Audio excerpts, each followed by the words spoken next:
To truly be unstoppable, you have to be in a place of surrender and trust, being grounded. I believe that the only way you're going to, because essentially you're going to keep meeting resistance until you stop resisting the resistance, right? Until you allow for things to begin to take shape. So this allowing things to take shape now becomes the catalyst point for the next step. So you can be unstoppable with resistance and you're constantly forcing, or you can be unstoppable in flow and you're constantly flowing. Like you're on a riverbank. So I kind of look at it looks like your principles are your riverbank, but yet the river itself is the flow. So you can either be the dam that the flow goes up against, and eventually the water will pierce the rock, but it's going to take a lot longer than if you just let the dam water break and kind of let the water go over. Does that make sense? I know it's a bit of an analogy, but that's my new shift. What it means to be unstoppable is being able to operate and surrender, trust, and flow. And again, it's easier said than done, but if you don't start now working on the grounding techniques, working on the sabbatical, working on the journaling, working on the prayer, working on being still and getting this place of stillness, you can't really get grounded. And if you're not grounded, you're by definition in chaos. You can't be in both places at once.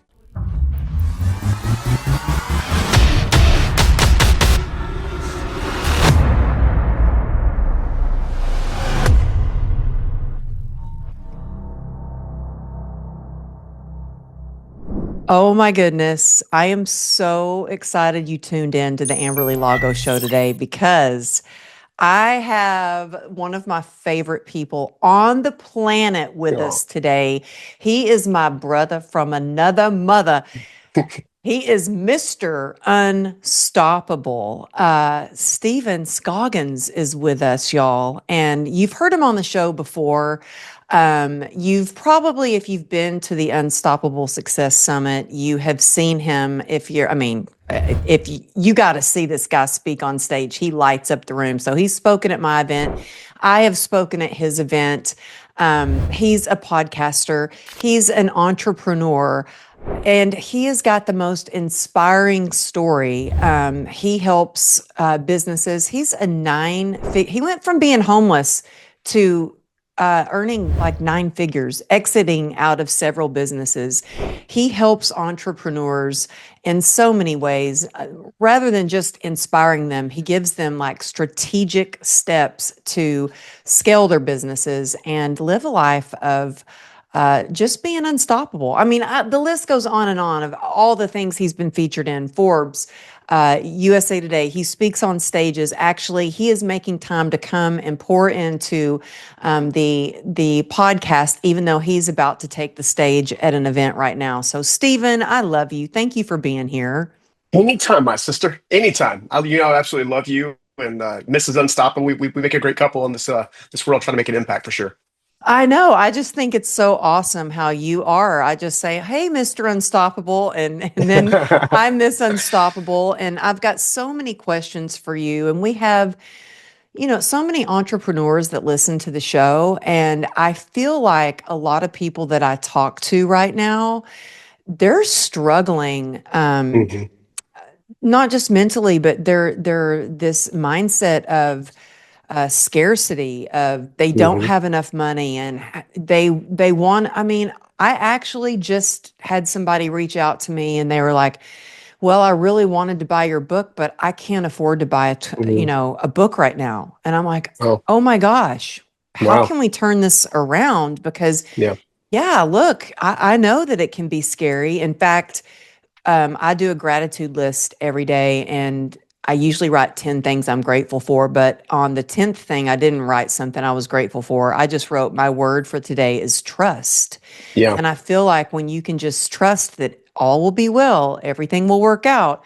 But I would like to start with like a little bit. And if, go back to the episode where I had Stephen on, and we really get into his story a lot. But somebody like you who was homeless, and now you are this incredible, successful entrepreneur. And by the way, I had my event at his gorgeous facility in Raleigh, North Carolina. And that really kind of ruined me, Stephen, because that stage was unbelievable. The setup and the design, it's hard to find any place like that.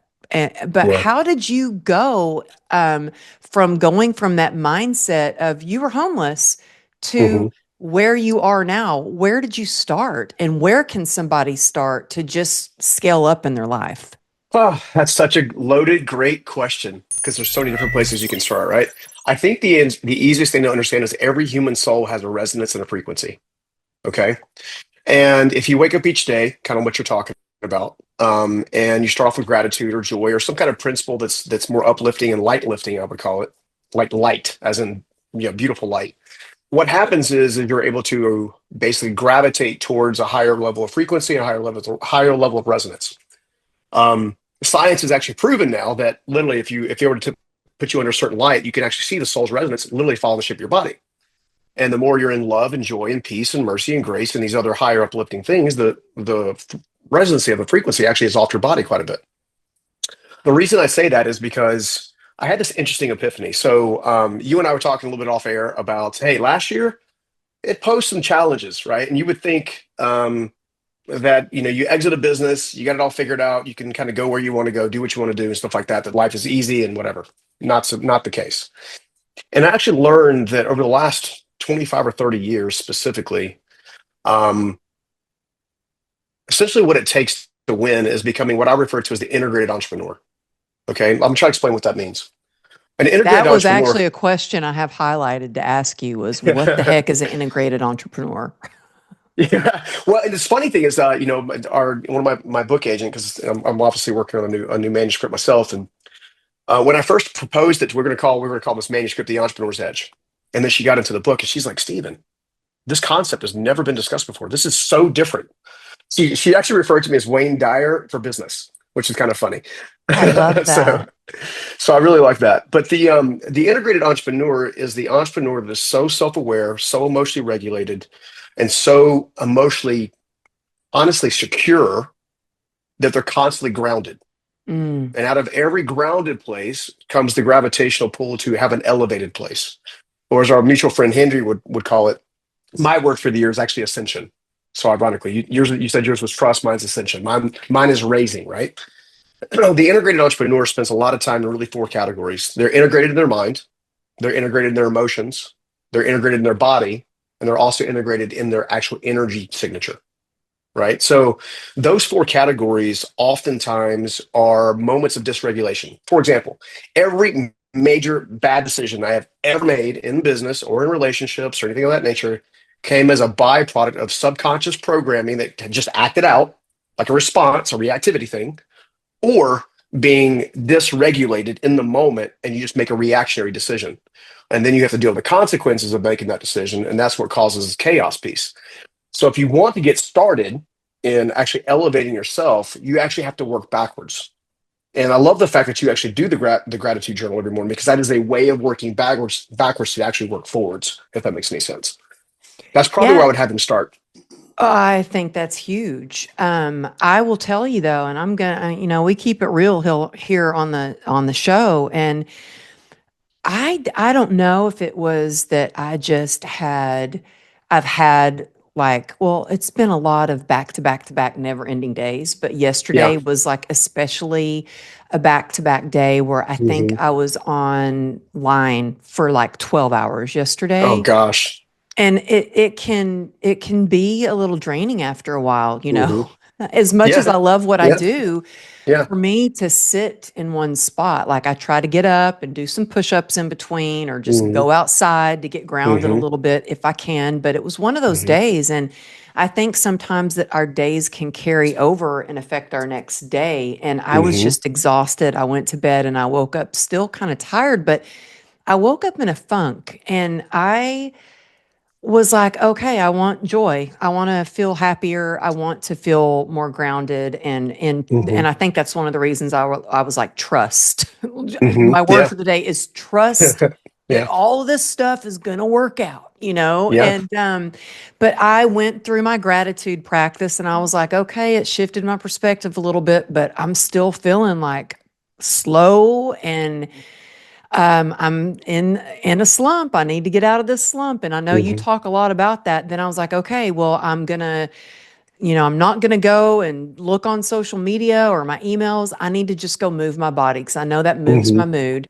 And I was Hmm. at the gym and I'm like, okay, usually when I go to the gym and I put some AC/DC on and I start pumping it, I'm Let's like, go. yeah, I Yeah. get the endorphins going and it was not working. And I was like, well, maybe I need an energy drink. So I Hmm. stopped, went to the front, got an energy drink, and I'm like, it was everything I could do just to keep going. Hmm. And I was trying to mentally feel integrated and Yeah. get some Yeah. joy, physically get going. What do you do when you're in a place where you're like, okay, I'm trying all this stuff and I am still feeling Hmm. like, what is wrong with me? I just want to feel better. I want to, Yeah. what do you have days like that? And if you do, what do you do? Well, first of all, I'm human, so I absolutely have days like that. Again, Okay, so I'm not alone. not even close. Not even close. You know what's really funny when it comes to grounding principles and techniques, it's a little different for everybody. Some people can get the pickup by moving their body. I'll share this with you. So I went through another significant life transition the last few months that actively working through, which is part of where this concept really took root at. Because I had to go, you kind of like, okay, what was working for me before? What's not working for me now? What was I doing then that I'm not doing now to kind of digest that? And one of the things that I used to do, because we talked about the unstoppable thing, right? So is if a problem came up, I would just barrel right through it. I would just go after it. And then that began not working. And then I realized something. I realized I was beginning to live my life and operate my businesses and my teams with force, not as like mean, but like I'm going to push it through. I'm going to make it happen. I'm going to go, go, go. Yeah. And then something in my spirit, and obviously I'm a person of faith and big believer in Jesus and energy and the whole deal, right? So something in my spirit said, you're actually supposed to do it the opposite way now. You're supposed to lean into flow now. So I'm like many of our friends. I also have my own coaches and counselors and people that I work with, right? Which And I I think said, is so important. And I'm so mhm, glad that you brought that up because, as successful as you are, you still have coaches, you still have mentors, you're still mhm, in masterminds, and you still get yourself in the room. And yeah, I do the same thing. I yeah, go to events, I have a coach, I have a mentor. mhm, I am in two masterminds. I mean, I think yeah. it's super, super important. So thank you for bringing that up. I just have to say that really quick. Yeah, absolutely. Well, and I'm glad you did because that is a part of the grounding thing. So when I'm having issues or something I'm trying to work through, it's always nice to have somebody I can tap on the shoulder for one. For two, in order to lean into flow, you actually have to do the opposite of what you've been doing. So I'll give you an example. Just before we popped on here, I sat over here because I'm obviously traveling and we're doing doing the event thing this week. And I sat over here on the hospital bed, the hotel room bed, and I just sat in quiet for 30 minutes, which is total opposite of what Steven's normally done. Steven has historically gotten up and just kept going, went to the gym, pushed through and stuff like that. And I sat over there. I took seven breaths, a 7 second breath in. I held it for 7 seconds. I released it for 7 seconds and I did it for 7 times. And then I just sat and I was still. And what is nuts about that is I'm getting more clarity, more divine downloads of how to shift my energy, shift the problems, work on the solutions, getting these divine downloads more than I would when I used to go to the gym. I'd pop an energy drink, I'd be pumping iron, I'd be able to put my iPhone out and type down my notes, my next book, my next this, my next that, my podcast questions. That there's just something about the energy in the world that seems to be shifting towards stillness. My Hmm. grandfather used to say, "Be still and know that I am God." And I've never put that into practice until this year. And that is my number one grounding technique right now is to be still, believe it or not. Well, I love that. In fact, before we started recording, I was like, yeah, Henry and I talked for 2 hours Hmm. yesterday. Well, and he like first took like a 6 month hiatus from posting. Hmm. In fact, my husband is, I think he's the president of Henry's fan club. He loves Henry. And he was like, I haven't seen Henry. What's going on with Henry? He hasn't been posting as much. And so Henry, he was missed, but he was Hmm. like, it was the best thing I could have done was just, Yeah. take a break from it. And Hmm. our mutual friend, Ed Milet, was Yeah. telling me the same thing. He hasn't Yeah. posted since like last March, I think. And he Yep. said, I highly suggest it if your soul is just calling you to Yeah. pause, to take a break. And I think there is power in the pause. And Yeah. for the first time ever, I have been doing breathing techniques, Yeah. Yeah. especially when I'm in a lot of pain or especially when I can't seem to calm Hmm. my monkey brain, my monkey Yeah. mind. That breathing, man, it just is a Yeah. reset for your sympathetic nervous system. And so Hmm. I love that you're doing that too. And you know what? I feel and see the difference in you, Stephen, because Well, thank you. I am used to seeing that Steven that's just like, let's just go. We're going to make it work. We're going to just Yeah. figure it out. I mean, Yeah. I've seen you in action and I've seen that.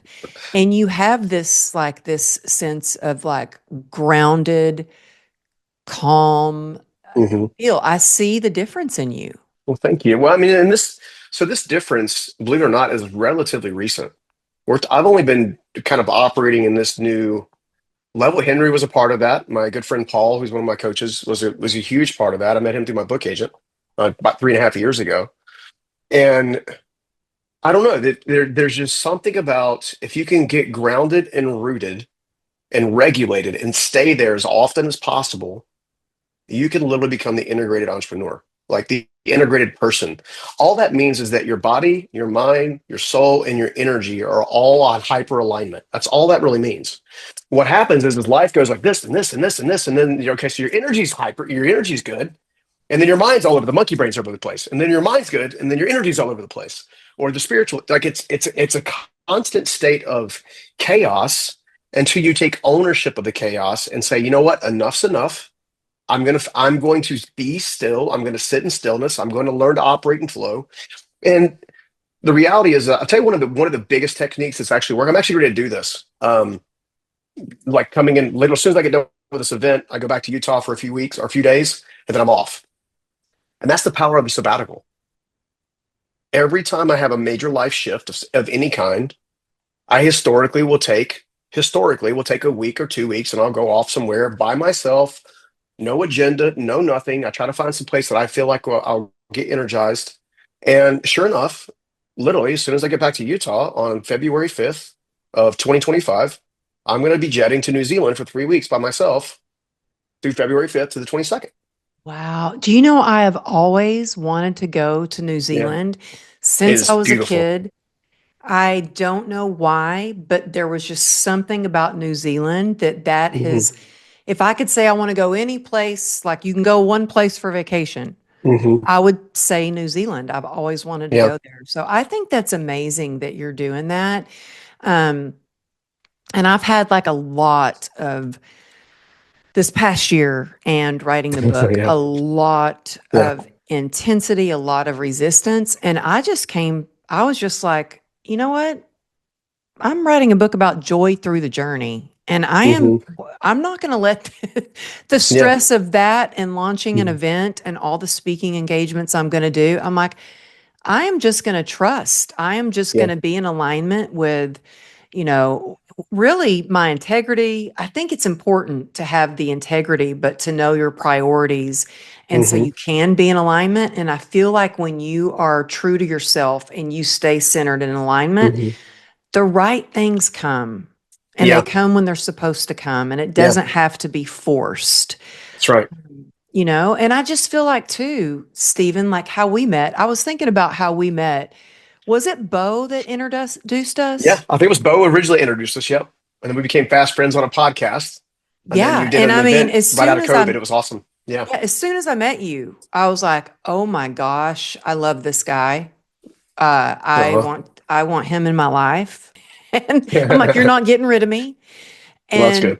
yeah, and it's just been ever since then. We have just Hmm. I feel like you're somebody I've known all my life. And Yeah. even when we haven't talked for a while, we just pick up right where we left off. We really do. We really do. Yeah. We do. Yeah. Well, what I'm just curious, what are some of the things you do when do you have like a morning ritual that you do to get you set up for success that you do every day? Because I know everybody does different things. I definitely have things that I do in the morning that I've had to go back to because Hmm. I'd gotten into a place where I was all Yeah. about, I got to hustle, I got to go. Yeah. And I was starting to skip things like my daily Hmm. prayer, and now I'm like, Yeah. oh, no, no, no, no. I start my day, I got to get on my knees and pray. Yeah. Yeah. So are there things that you do on a daily basis to help you stay like that integrated entrepreneur? Absolutely. Well, you know what's really funny is like I was just sharing with you before, it's changed. It used to be get up, um, basically take care, do your bathroom things, get your pre-workout, and I would go to the gym, listen to a podcast, get on a treadmill, whatever, get my body moving, pump some iron, whatever. It's changed drastically in that my first 15 to 30 minutes of every day is actually sitting down on the living room sofa. In this particular house, I have a nice, kind of modern fireplace. I turn the fireplace on, and I sit there with a journal, and I started this new journaling process called What I Hear You Say Is. So, what I mean by that is a lot of times when we go to pray, we're talking to God. Sometimes when we go to meditate, we're listening to God. But when you sit down with a journal pad and a pen and you actually say, Lord, what I hear you say is, and you just wait in stillness for, I don't know, the first time I did it probably took me 3, 5, 6 minutes. And then I started hearing things. And literally, it's like I would write one word and then the next word would form itself. And before long, I'd have 2 or 3 pages. And some of it was information on how to continue to like myself. Some of it was, around the circumstances and the situations I was navigating at the time. But it was all divine download. And there was always a sense of peace with it. There was always a sense of purpose with it. So that's something that it's brand spanking new that I've been doing now for about 4.5 months. I I burned love up that. 3 journals, like Really? a day after. I mean, it started on started on September 21st, 2024. Ironically, I learned. The concept kind of came from our friend Henry. So I did. I was a speaker at one of Henry's events, one of his virtual events, and then I actually decided to participate in one of his virtual events called his Inner Circle. And one of the things that he did during the Inner Circle was this meditation practice where you go into a meditation, you come out of the meditation, and he says free write. And I had done that maybe a few days earlier than this first time I'd done this. So I was like, man, what's okay, cool. All right, that's cool. So I'm going through a moment in life where life is crazy stressful. A lot of uncertainty, a lot of surprises, a lot of things I didn't see coming. And I just sat there and I said, you know what? I'm going to pour my heart out to God. This is me, right? I'm pouring my heart out. This is everything that's going on for me, Lord. I don't know what's going on. This is me. Like, get this crap out of me. Like, how did this happen? Like, all this kind of stuff, right? And at the very end, I had this soft little nudge, almost like I heard, like almost like I felt like there was something to be heard. So I literally got to the bottom of the page. I changed the font color to blue, and I said, Lord, if you have anything to share with me, what is it? I kid you not, the very first time I did it, I could not stop writing. Really? I could not keep up with it. It was like in 68 days from now, your world would look completely different. Da, da, da. I mean, it was powerful. And the reason I say that is because I think most times we're not hearing God or we're not hearing the divine because we're not really listening. Uh-huh. We're not being still. We're not being present. We are not activating that side of our divinity that comes from Him to begin with, which is where all the good things. Our mutual friend, you brought up Ed a minute ago. Ed does all kinds of spiritual principles and techniques. Our mutual friend John and Catherine Gordon, Mhm. they do all kinds of like. There's just something about being deeply rooted in a level of faith, whatever that is for you, that allows you to hear the divine. It's like when you can hear the divine, inevitably what happens is you hear the truths about yourself and also the things that need to shift in yourself. And as things shift, you become more rooted and grounded. So I know it's a long-winded answer to that one thing, but that is the I number one love thing it. that I've done in the last 4 months. That is absolutely, you mentioned earlier about how you've seen a change, right? That is probably far the number one thing that I've probably done. That's like the most powerful thing. And then I go do my normal day. But my Mhm. first 5 minutes to 30 minutes, I don't put a time frame on it. I just sit there and write until I feel like there's nothing else to hear. And then I kind of go from I there. I love that. And you never know when those journals can turn into part of a book because Hmm. I would never have imagined when I first met Johnny, and we've been together almost 20 years, and writing in my journal that would later, years later, I never would have imagined that I would have written my first book, Hmm. True Grit and Grace. And Hmm. part of my journal entries are actually in that book.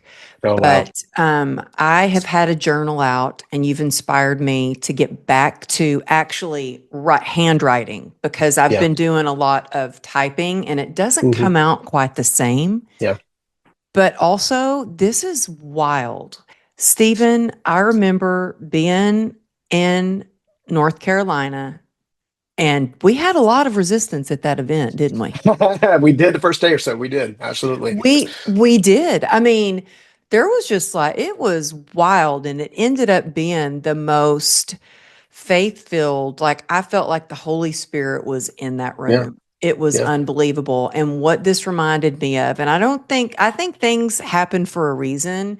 Hmm. And I don't know if I ever told you this or not, but after the event was done, I was in the shower and I'm just there and I'm so present and I am just, it, it just came, the words came to me, God won. And I actually said it out loud. God Hmm. won. Like, cause I Hmm. felt like there was like the enemy was trying to Yeah. stop this from Yeah. going on because the enemy knew there was some faith filled people were going to be transformed. And Well, that and your mastermind ladies, man, goodness gracious, they got on stage, dude. They transformed like on that because of stage, yeah. Yeah, well, yeah, it was powerful. it was You yeah, powerful. I yeah. mean, I just got goosebumps again. But do you know Me what? too. Just now.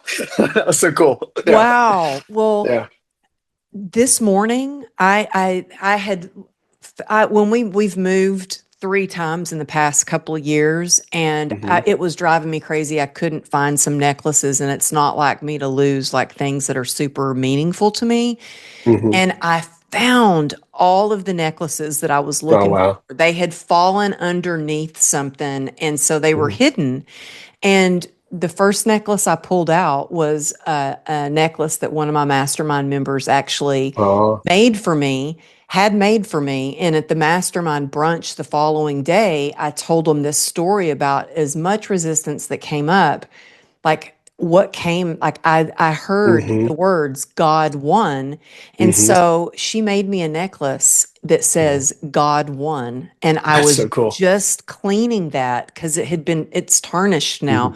So I Hmm. just cleaned it all off and just this morning. And now we're That's so having this cool. conversation, Yeah. And so I think it does make such a huge difference, but I really do see that difference in you. And I think that from a lot of people that I've spoken with lately, for sure, Hmm. it's like they're ending this culture of grind and Hmm. hustle and get 3 hours of sleep and just keep Hmm. going. I don't feel like that's what it means to be unstoppable. So Hmm. explain your definition of how you're Mr. Unstoppable. But what does that mean? Because to me, it Yeah. doesn't mean that we don't fall or fail. It just means you get up again, you rise Hmm. up again and again and again, however many times you Yeah. need to. But what does it mean to you? I used to say that unstoppable was nothing more than consistently making progress. That used to be my easy answer, right? You just to your point, you fall over, you get back up. You fall over, you get back up. Recently, what I've discovered is in this new season of life, and I think this is a bit of a faith-filled, energetic shift that the entire world is going through right now. You just mentioned it.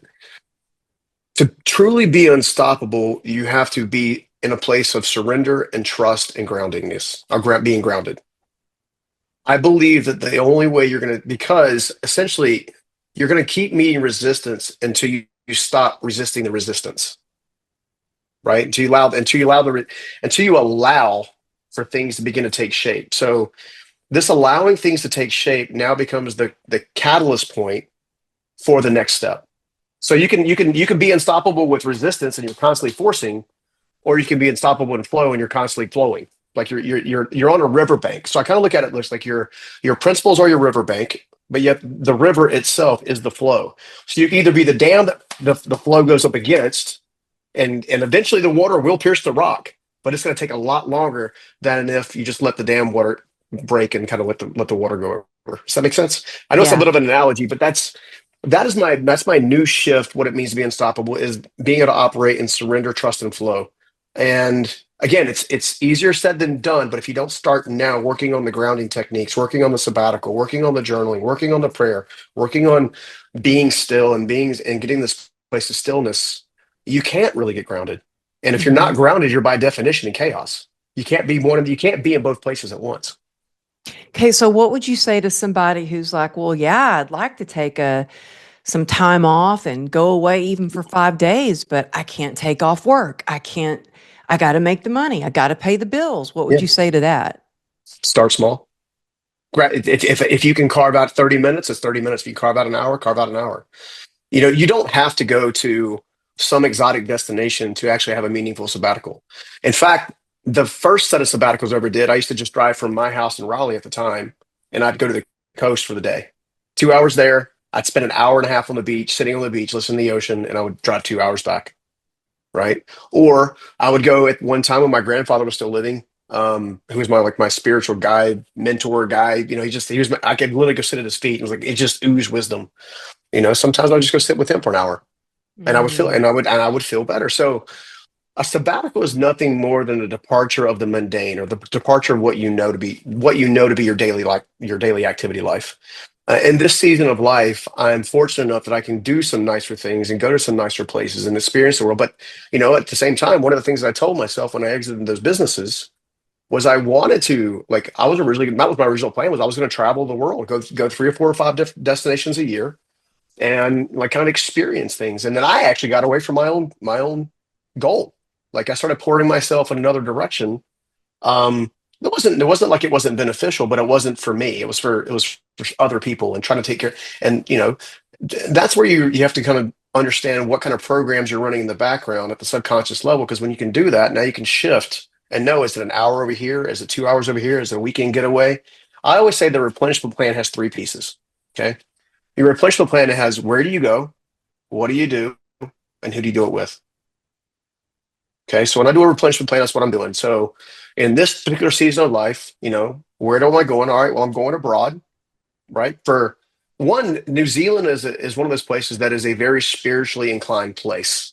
Mhm. My friend Paul, and it's funny how my friend Paul and Henry often align on stuff. They're like, your angels and your ancestors are going to meet you there, right? How much, Oh, that's such a beautiful thing to hear, right? And when I go there, I'm going to be essentially touring the island. So that's what I'm doing. And I'm taking a journal and a pen and leaving my tech devices behind for the first time ever. Like, wow. I'm gonna take a burner phone. I won't be on social media. I won't have access to my computer. And it's my first time ever where I'm gonna take 3 weeks, if you will, and see what God does with me. Because I feel like he wants to do some bigger things, not just for me, but with me, to inspire more people. And I believe, like you and I share this, because you and I share this. I believe you and I share this calling of serving people at scale.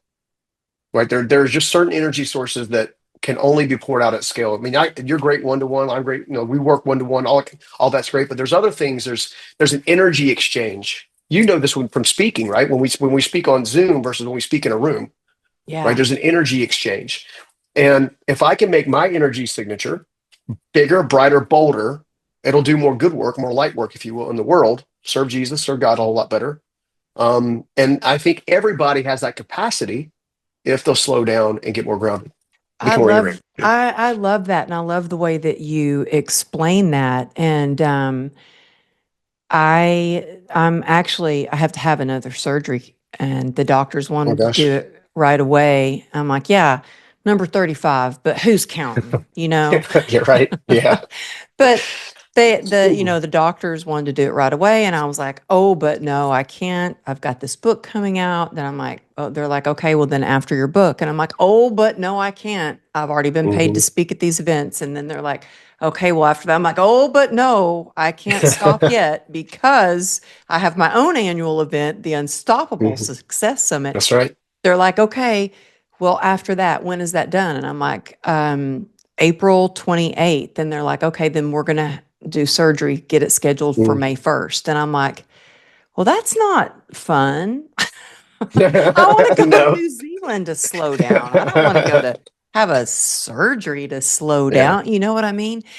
But when I think of it, you just actually gave me a better way to look at this, Stephen, because I'm going to view it as this surgery is going to help me so I can be a brighter light in the world Mhm. and I can, do more good in the world. So you Yeah. really just how you explained it in this way made me kind of look at this surgery in a different way because Love. it's taking care of me. I'm going to get better. I'm going to get healthier. I'm going to have that energy field that's going to be Yeah. even bigger. And so, yeah. So thank you for that. Of course. No, it's my pleasure. And it's I learn just as much. It's funny when you and I do these things, we always learn from each other. Every time. That's one of the reasons I love hanging out with you. I always call you sis because we do learn from each other. We do share a lot of common ground as far as what we're trying to do in the world and who we're trying to serve and all that kind of stuff. One of the things I've been doing recently is trying to help entrepreneurs go from their five-figure business to their eight-figure. When I say eight-figure, I don't mean 10 million. I mean like 30, 40, 50 million. So much so that I went ahead and put together a free resource for you guys at stevenscoggins.com, eight figure, which is a free video series for developing an eight figure mindset. Because I find that if I can help entrepreneurs do that, now they have a give back mechanism for Mhm. themselves to go and create more meaningful impact in the world, along with becoming their integrated entrepreneur. Oh, yeah, I love that. And I'm going to have that link in the show notes so people can access that because I had to shift my mindset around money because money wasn't a big Hmm. motivator for me. Yeah. And then when I shifted it to, but wait, when I make more money, I can help more people. That's Yep. when everything started to Yep. change. And I feel like money is just kind of an exchange of energy, really. Yeah. Yeah. You know? Well, if you think about it, you started off the show asking about this young, I assume it's a young lady. I could be wrong, but this person who is having a hard time even affording a book, right? There's a good chance that their mindset around money and how money operates in their life comes from a place that if I give up a dollar, that's it. I'll share one story. I've never shared this publicly, and I don't know why I'm feeling led to share it now, but I'm going to share it now. I'm a big believer. So God has allowed me to steward a certain level of wealth at different stages, and He seems to allow me to have like go through learning curves and growth curves, and it continues to compound over time. When I was building that first business, I went to a church service. I had $4.68 in my pocket. That's all I had.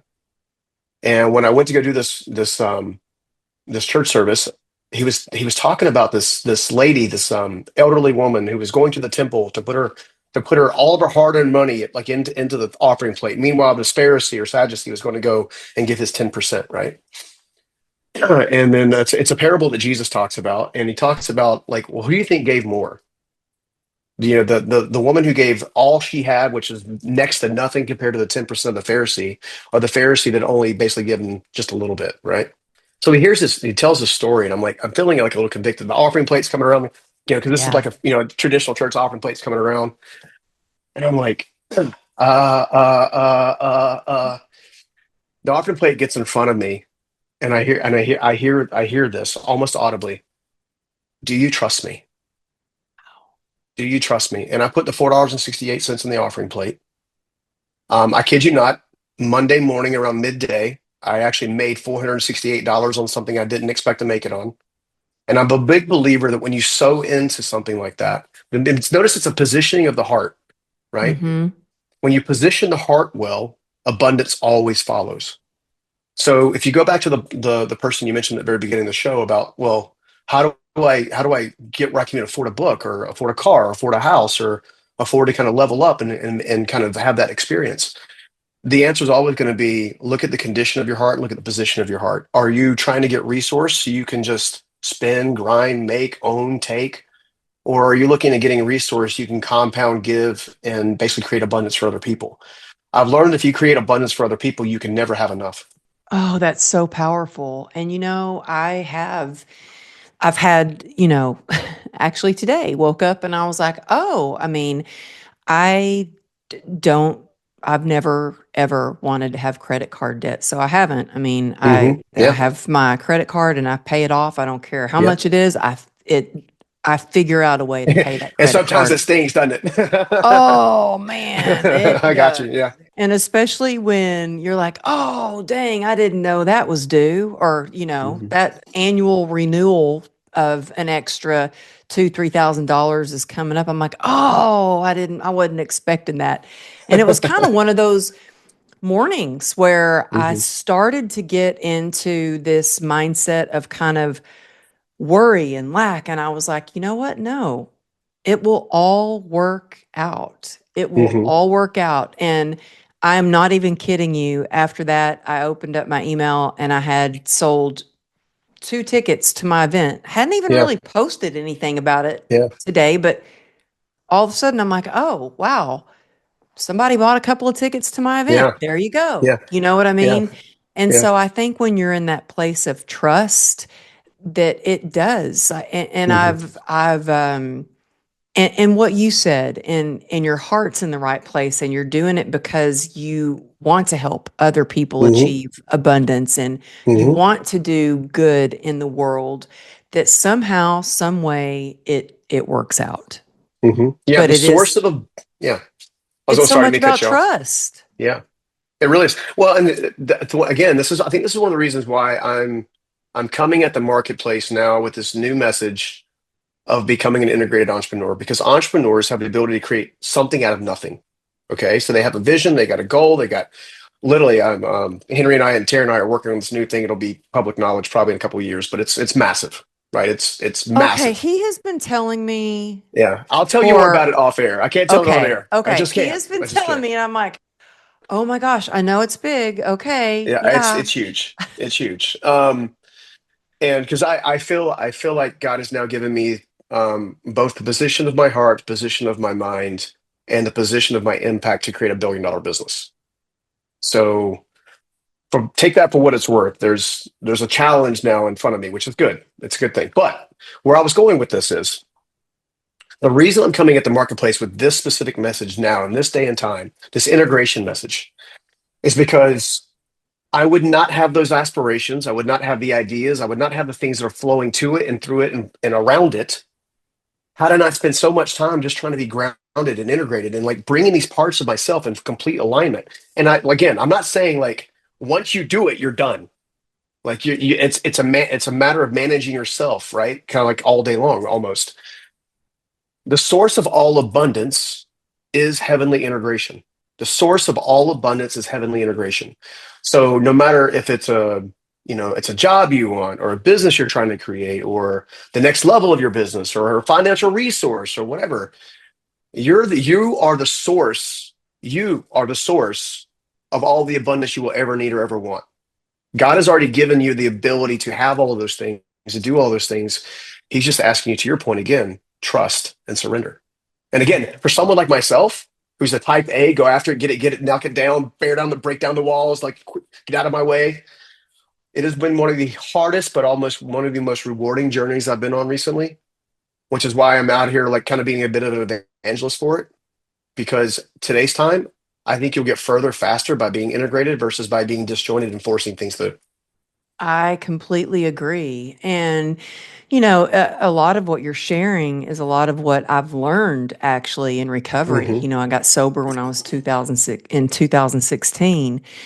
And it talks a lot about just surrendering to the fact that Hmm. you have something that, your life is completely unmanageable. And my life Yeah. had gotten unmanageable. But I constantly do work on myself, on my sobriety, and I'm working with my sponsor right now, and we're going Hmm. through the 12 and 12. So there's the 12 steps of recovery. And right now, one of the things that we're working on, and we're going to, we meet every week. Hmm. And one of the things that we're working on is like, how was my life unmanageable when I was in the disease of alcoholism? And how is Hmm. my life unmanageable now? Which Hmm. basically allows you to pause and think Hmm. about what you can control and what you can't control, Yeah. and to be more into trust, Yeah. and surrender, which Yeah. seems kind of crazy when you're like, but no, I got to hang on to this. I got Yeah. to get it. And I got to just share one more example of, Please. um, even with my oldest daughter. So my oldest daughter's 29, and we we would butt heads when she was growing. I mean, I was a single mom for a long time, and I Hmm. didn't have a lot of things that I've learned now. and I would engage, and I would, she would trigger me and I would engage. And so we would Mm-hmm. butt heads, and I would just hold on so tight. And then as she got older and she didn't call me back, I would just like call her back. And why isn't she Mm-hmm. calling me? And I would just be grasping on so tight. Mm-hmm. And it was really when I just surrendered and I Yeah. let go Mm-hmm. that now we have the best relationship, Yeah. because I'm not just trying to like basically just hang on to her. I'm like, she is who she is. Yeah. And when she needs me, she knows I'm here. I love her unconditionally. But Mm-hmm. it changed our relationship when I just Yeah. surrendered to what is Yeah. and let go. Yeah. Yeah. No, that's such a good point. It's interesting, in doing, I wasn't as familiar with this work. I was aware of the work, but I hadn't seen a lot of it, and I didn't spend any time with it. But they have there's something that I think every listener, every viewer should tap into. And this is not something I have or whatever. But it's been something super beneficial. It's actually three parts. It's attachment style. So learning more about your personal attachment style, which then is followed by what drives your attachment style, which is typically your what some people call the inner child. Believe it or not, most of us, when we're activated or triggered, we act like the 7 or 8 year old version of ourselves, not the 40 or 35 or whatever number it is. Then that's followed by the somatic work that causes to go back and love that inner child, that then actually eliminates the trigger and fixes the attachment style, Okay, you're getting right? deep on me, Stephen. So well, that's why I want everybody. So I'll just say this much: I want everybody to go. And this is, again, I don't have a book on this or nothing like that. This is work I've been doing personally the last several months. Review attachment work. Okay, just to call it. It's called. There's a book called Attached. There's a book called well, you start with Attached. Okay, a book called Attached. A book called Letting Go. And on top of that, essentially learn more about what's called psychosomatic healing, which deals with the programming of the subconscious mind. Nothing Mm. has been more successful for me outside of my faith than working through the psychosomatic side of healing, because essentially that is the that's the thing, that's the monkey brain you're talking about. Believe it or Yeah. not, the monkey brain just thinks it's keeping you safe, and it doesn't realize it's actually causing you problems. And if you can get that worked out, you're on your way to doing some amazing stuff. Yeah, and I mean, also just so I just spoke at an event in Arizona, and one of the most powerful things that happened, and I missed it because I was actually recording a podcast in my hotel room with my friend Brian Bogert, and I Yeah. was like, "What? I missed that!" And I heard it was so powerful. Was our friend Brooke Hemingway did like this Hmm. a guided inner child Yeah. meditation, Yeah. and just like, what would you say to that inner child? How would you Hmm. love that inner child, Yeah. And so I want to learn more about that, because I feel like I've done a lot of work, but I feel like when Hmm. we get triggered, now I used to get triggered, and oh my goodness, it was just like Yeah. it would take a while, weeks to Yeah. get through that. And I would Yeah. kind of beat myself up about, I thought I'd healed from that. Now, if I Yeah. get triggered about something, I'm just like, okay, this is what it is. Yeah. This is how I was triggered. I've been through this before. I know how to work through it. Yeah. Um, and so it is a constant, learning process Hmm. and ups and downs. And are you doing yoga and Tai Chi is what I want to know. I am actually doing yoga, and I have done Tai Chi in the past. Recently, again, this is all about Steving discovering how to be more grounded. Okay, so Okay, yeah. Stephen, you're wearing a lot of bracelets that you didn't used to wear. Okay. I used to wear some. I Yeah, haven't but quite you're as many. wearing quite a few now. I did notice that, by the way. I did notice it, Yeah. and I want to know. I want to see some yoga poses when I see you next, and some Tai Chi. Okay? All right. All right. We're going to We'll be see if doing we can some make that happen. downward dog and some Yep. Tai Chi. Yep. I can do that. I'm still working on the figure four thing that tries to knock me off the floor. But yeah, no, you got that covered for sure. No, we'll definitely do that. Yeah. Okay, so you've been doing things I like, have been.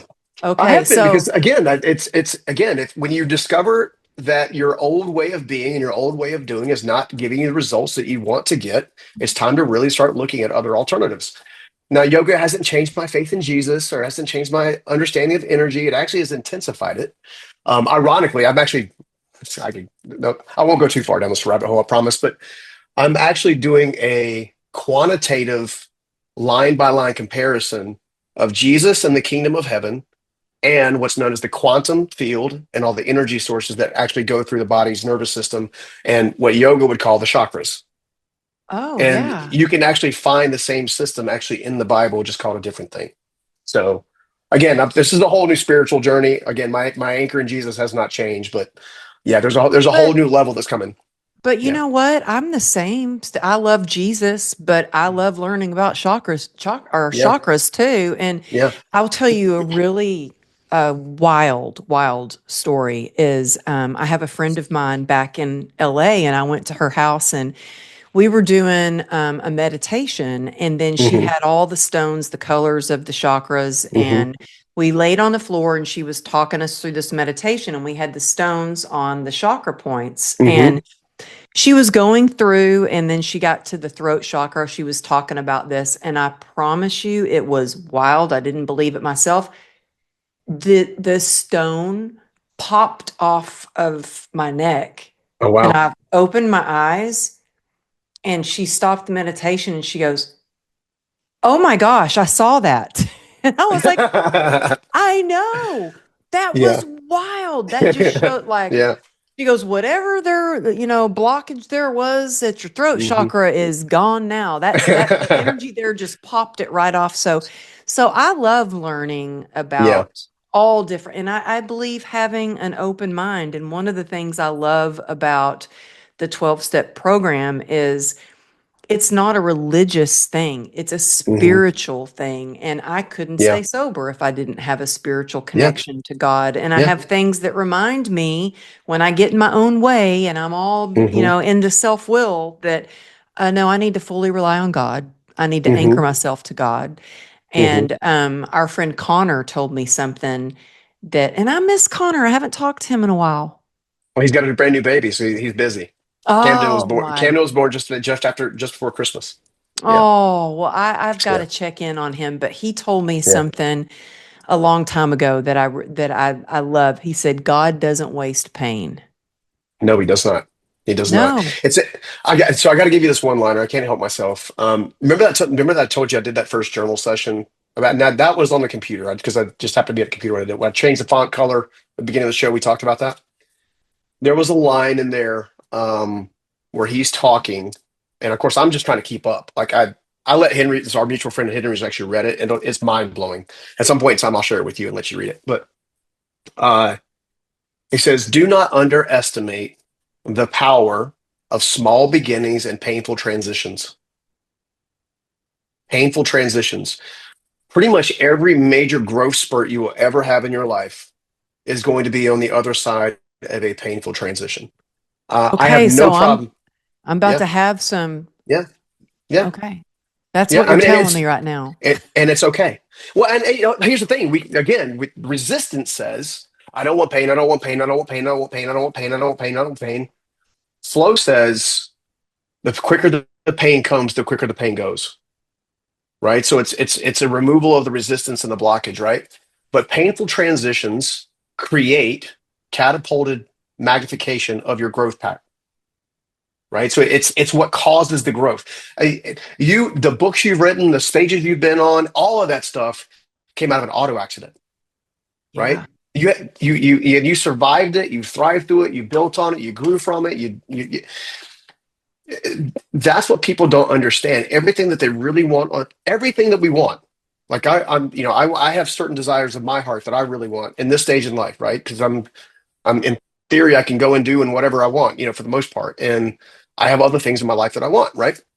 I also have to realize that there's things that have to be worked on in order to quote unquote get what you deserve or acquire what you deserve or call in what you deserve or whatever words you want to use, manifestation, abundance. I don't, it is an energetic exchange and it's on the other side. It's on the other side of the thing you're resisting most. So Mm-hmm. as soon as you can identify where our buddy Henry taught me this actually. As soon as you can identify where the resistance is, now you know where to work on. That's where you go to do the work, you know?